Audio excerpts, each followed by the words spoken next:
जीवन दर्शन चैनल में आपका स्वागत है। नमस्कार दोस्तों, राधे राधे दोस्तों। आज का विषय है राधे कृष्ण के विवाह की सच्चाई जानेंगे, साथ ही राधे कृष्ण के मूल स्वरूप तत्व रूप को समझेंगे और इसके साथ ही हम आपको बताएंगे कि कथावाचक प्रदीप मिश्रा जैसे कथावाचक का जो भ्रमित ज्ञान है उसका भी खुलासा करेंगे। तो दोस्तों, आपसे अनुरोध है कि आप मेरे चैनल को सब्सक्राइब करिए और वीडियो को शुरू से अंत तक देखिए, क्योंकि जब आप जानेंगे तभी तो अपने बच्चे को शिक्षा देंगे धर्म का, ईश्वर का। आप चलते हैं विषय की ओर। राधे कृष्ण विवाह समझिए। तो सबसे पहले हमें राधे कृष्ण के मूल स्वरूप को समझना होगा, तभी इस बात का निराकरण होगा। तो राधे कृष्ण ईश्वर है, परम ईश्वर है। अब हम गीता की बात करते हैं तो गीता में भगवान कृष्ण कहते हैं, जन्म कर्म च में दिव्य में बंयो वेति तत्वतः त्यक्ता देहं पुनर्जन्म नैत मामेति। सो अर्जुन, हे अर्जुन, मेरा जन्म और कर्म दोनों दिव्य है। जो भी मनुष्य मुझे तत्व से जान लेता है वो शरीर त्यागने के बाद मुझे ही प्राप्त होता है। गीता में ही आगे भगवान कृष्ण कहते हैं, पितामहस्य जगतो माता धाता पितामह वेदं पवित्रम ओंकार ऋक्षाम यजुरेव च। यानी जगत के धारण करने वाले माता पिता पितामह मैं हूँ। वेद में पवित्र ओंकार मैं हूँ, ऋग्वेद सामवेद यजुर्वेद हम है। यानी ओंकार भी मैं हूँ, निराकार ब्रह्म मैं भी हूँ, साकार ब्रह्म मैं ही हूँ। अर्थात कृष्ण परम ब्रह्म है।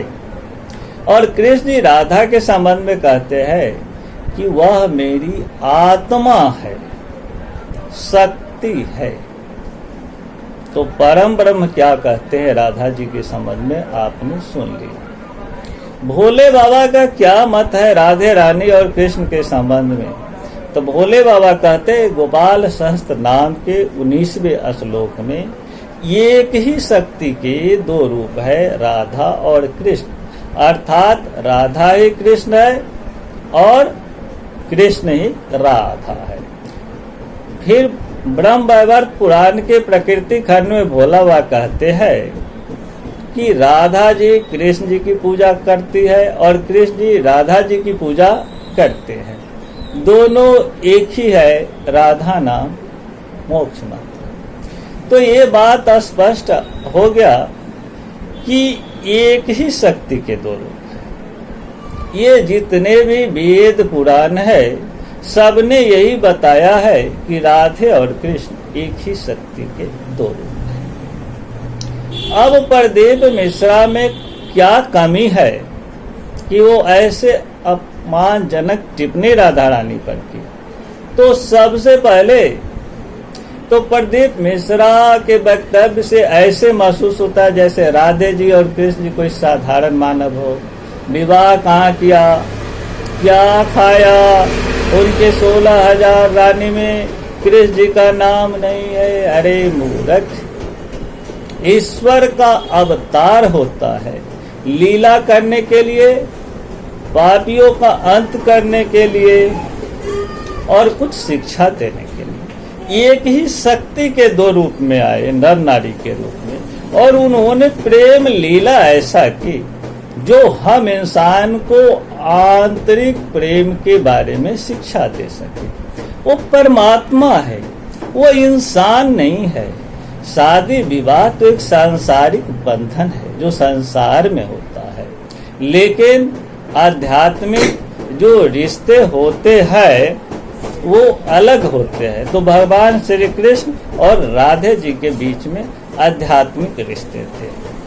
दूसरी कमियां है कथावाचक प्रदीप मिश्रा का कि वो शास्त्रों के ज्ञाता तो है नहीं। शास्त्रों का अध्ययन करते तो उन्हें पता चलता कि राधे जी क्या है, कृष्ण जी की है।